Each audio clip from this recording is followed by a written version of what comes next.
Halo, apa kabar pemirsa? Senang sekali saya Wiki Adrian kembali menjumpai Anda dalam program Market Review, program yang akan membahas berbagai macam isu penggerak ekonomi Indonesia. Live streaming kami dapat Anda saksikan di www.idxchannel.com dan inilah Market Review selengkapnya.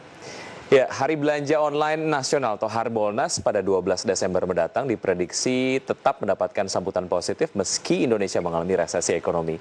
Prediksi tersebut berkaca dari tren Harbolnas 12.12 yang terjadi di beberapa waktu yang lalu yang melampaui puncak penjualan dan traffic di program Double Days atau Hari Belanja Tanggal Kembar. Pola konsumsi masyarakat Indonesia untuk berbelanja secara daring diprediksi akan tetap ada di level positif. Hal tersebut disampaikan oleh Muhammad Ikrar Pradana akan strategis kriteria Asia Tenggara. Prediksi itu berkaca dari tren Harbolnas 12 tahun lalu yang mampu melampaui puncak penjualan dan traffic di program Double Days atau Hari Belanja Tanggal Kembar. Double Days seperti 10.10 atau 11.11 kerap digelar e-commerce untuk menarik traffic dan penjualan di platformnya. Data terbaru perusahaan teknologi perikanan Kriterio menunjukkan bahwa tingkat penjualan melalui program Double Days di Indonesia terus tumbuh sejak Juli 2020. Program Double Days 77 pada Juli 2020 mencatatkan pertumbuhan sebesar 32% dan 66% pada Double Days 88 pada Agustus lalu. Kemudian pada September program 99 juga mencatatkan kenaikan penjualan 98%. Tren berlanjut pada program Double Days 10.10 yang berlangsung pada Oktober 2020 dengan peningkatan sebesar 199%. Data penjualan bulan Oktober dan November 2020 melalui program Double Days menunjukkan bahwa pandemi tidak menurunkan tren belanja online di Indonesia. Meskipun pada kuartal 3 2020 Indonesia sempat mengumumkan resesi ekonomi, pandemi justru mengubah perilaku konsumen seperti perubahan belanja dari luring ke daring. Dalam risetnya, Kriterio juga mencatat pada kuartal 3 2020, sebanyak 78% konsumen belanja online di Indonesia mengklik iklan di dalam aplikasi dalam 6 bulan terakhir. Sebanyak 53% dari jumlah tersebut melakukan pembelian setelah membuka iklan. Berbagai sumber untuk IDX Channel. Ya, pemirsa, untuk membahas tema kita hari ini mengenai e-commerce jelang Harbolnas 12.12 sudah terhubung melalui aplikasi Zoom Ibu Arsy Handini. Beliau adalah Executive Director IDEA atau Indonesia E-Commerce Association. Selamat pagi Bu Arsy. Selamat pagi, Mas Vicky, apa kabar? Kabar baik Bu Arsy, terima kasih sudah join di Market Review. Sehat selalu ya Bu Arsy. Sehat selalu, Mas. Oke, baik. Sebelum kita membahas Harbolnas yang akan jatuh sekitaran kurang lebih 1 mingguan lagi lah ya di bulan Desember 2020 ini. Saya ingin kemudian membahas bagaimana sebetulnya jalannya program Double Days yang tentu saja ini juga tujuannya adalah untuk meningkatkan transaksi ataupun mungkin meningkatkan traffic di platform e-commerce yang ada di Indonesia. Kalau yang kita tahu kemudian ada 77, 88, 99, 10.10 dan lain sebagainya. Growth-nya ataupun mungkin pergerakannya seperti apa Bu Arsy? Iya, Mas, mungkin kalau Harbolnas yang original itu sekarangnya di tahun ke-9. Awalnya inisiasinya 6 e-commerce players yang mostly founder IDEA juga, itu melaksanakan suatu festival belanja pada hari tertentu, jam tertentu, dan diskon besar-besaran. Nah, pergerakan 9 tahun ini gradually meningkat terus, jadi kita lihat bahwa ternyata minat konsumen terhadap belanja online makin tinggi dan juga platform-platform baru juga makin banyak. Sekarang juga kita temukan banyak on-demand platform, apalagi lagi era pandemi gini, groceries atau basic necessities semuanya itu memang diakses via online. Jadi untuk tahun ini Harbolnas terus meningkat dari sisi kepesertaan maupun transaksi. Oke, kalau kita kemudian rata-ratakan lah ya, ini kan sudah berjalan beberapa tahun lah. Secara tren peningkatannya itu seperti apa? Saya panggilnya Mbak Arsy aja ya. Iya. Mbak Arsy. Jadi kalau tren peningkatannya kita kerjasama Nielsen Research, Mas. Jadi di tahun 2019 itu bisa dirata-rata per hari itu hampir 7 kali lipat untuk sales transaction-nya.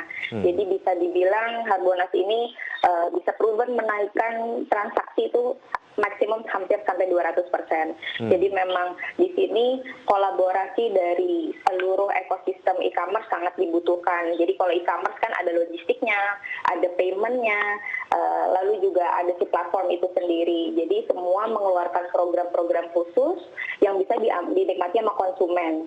Nah, belum lagi nih ada tambahan promo-promo dari industri perbankan maupun BUMN. Jadi konsumen ini sangat diuntungkan untuk belanja ataupun stocking barang-barang kebutuhan di Harbolnas gitu. Ya, betul. Jadi memang kita pengennya dengan adanya Harbolnas ini kita sedikit membantu untuk roda perekonomian kita nih terbantu Mas. Jadi kalau misalnya UKM-nya udah banyak, sellernya banyak, yang jualan banyak, yang beli juga harus banyak gitu dia. Jadi yang beli itu kita dorong dengan salah satunya agenda festival belanja online atau Harbolnas ini. Ya, terkait dengan kemauan masyarakat untuk melakukan konsumsi, ada PR yang kemudian juga terus dicarikan solusinya bagaimana masyarakat kalangan menengah ke atas masih kemudian menyimpan dananya di tabungan ataupun mungkin instrumen investasi yang lain, karena mungkin secara psikologis mereka masih belum terlalu yakin untuk spending uang mereka untuk jalan ke mall gitu, untuk menghabiskan uang mereka di beberapa tempat perbelanjaan, karena mungkin belum terlalu yakin akan keamanan pada saat pandemi COVID-19. Mungkin ini bisa jadi salah satu cara ya untuk akhirnya men-trigger kemauan dari masyarakat menengah ke atas sendiri untuk bisa berbelanja. Itu salah satu tujuannya, Mbak Arsy. Ya, jadi sekarang mungkin bukan meningkatkan lagi, justru malah mungkin kebutuhan ya Mas. Jadi mungkin demand akan kebutuhan sehari-hari yang harus terpenuhi, dan juga kan mereka pasti punya saving yang mungkin 6 bulan ini tidak keluar karena memang tidak bisa tadi overseas dan lainnya. Nah, saatnya memang dengan adanya Harbolnas mereka bisa dapetin produk-produk yang memang mereka minati dengan harga miring. Jadi memang mungkin ada attraction lebih untuk langsung beli di Harbolnas ini. Baik, ya. Pertumbuhan ekonomi Indonesia 2 kuartal berturut-turut ada di zona negatif, artinya Indonesia masuk ke zona resesi. Sebetulnya bagaimana kemudian tren belanja online ini pada saat Indonesia masuk resesi, Mbak Arsy? Apa yang dibaca oleh IDEA? Oke, jadi kalau pandangannya IDEA, Mas, di tahun 2019 itu ada data BPS yang ngasih tahu bahwa produk domestik itu meningkat di Q3. Berarti ada harapan di Q3 ini kita bisa lebih survive ya. Dan juga di situ ada harapan juga bahwa satu-satunya platform ataupun industri online itu merupakan harapan. Harapan untuk para UKM ini tetap survive, merchant ini tetap survive, tetap berjualan. Jadi dengan adanya supply dan demand yang sudah ada, tapi kita harus mendorong transaksinya dengan kegiatan-kegiatan ini.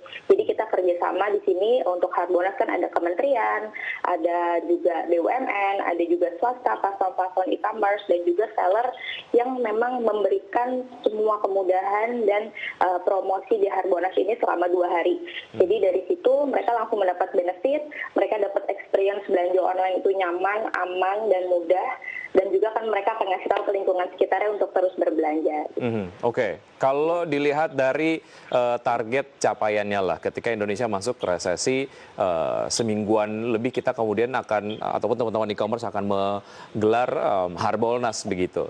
Ada koreksi target nggak? Atau mungkin tetap optimis aja bahwa sebetulnya secara tren konsumsi walaupun masuk resesi, konsumsi masyarakat ketika Harbolnas nanti digelar akan tetap ada di tren positif atau mungkin bisa meningkat dibandingkan tahun lalu? Jadi kalau tahun lalu itu kan kita mendapat angka sampai 9,1 T untuk overall angkanya, dan 51% adalah produk lokal. Kita lihat bahwa demand produk lokal masih sangat tinggi. Jadi kita juga sekarang ngebantu untuk mentemakan satu hari itu fokus produk lokal, atau bisa juga produk Bangga Buatan Indonesia sebagai salah satu gerakan nasionalnya pemerintah untuk mendorong pembelian lokal.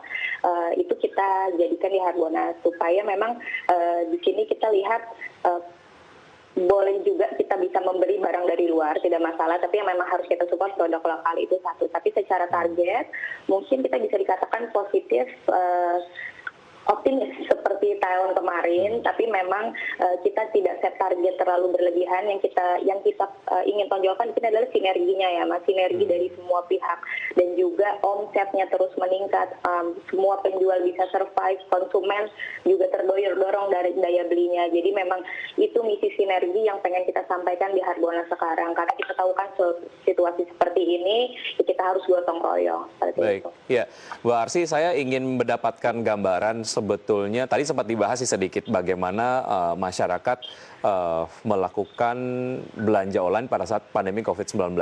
Kalau dilihat dari pertumbuhannya dibandingkan dengan masa sebelum pandemi, untuk keinginan ataupun mungkin selera masyarakat untuk melakukan belanja online itu seperti apa dibandingkan dengan pada saat sebelum pandemi? Sebenarnya ada 3 behavior yang kita temuin baru pada saat pandemi ini, tren belanja online-nya dari masyarakat. Yang pertama memang dinamisnya bergelombang untuk mereka minatnya belanja online, tapi meningkat pada produk-produk tertentu, produk groceries dan basic amenities yang memang sangat meningkat. Yang kedua ternyata dari konsumen ini mereka terpacu buat jadi seller. Jadi pada saat masa kritis ini mereka memanfaatkan, jadi kritis malah jadi kreatif. Mereka jadi mencoba jualan online gitu. Nah, yang ketiga memang dinamikanya itu mereka mengandalkan promo-promo. Jadi promo-promo dari logistik partner, payment partner, dan platform e-commerce ini memang mendorong sekali untuk mereka beli belanja online gitu. Jadi 3 hal tersebut yang memang ada perbedaannya dibandingin tahun lalu. Jadi mungkin makin banyak entrepreneur dengan adanya pandemi ini, juga makin banyak orang mencari kesempatan, dan juga di Harbolnas ini juga makin banyak ikutan jadi seller. Baik, ada yang jadi entrepreneur dan juga ada yang jadi reseller begitu ya. Itu adalah sebuah hikmah ketika masuk pandemi COVID-19. Mbak Arsy, kita akan jeda sejenak, kita akan lanjutkan usai jeda berikut ini, dan pemirsa tetap di Market Review, usai jeda kami akan segera kembali.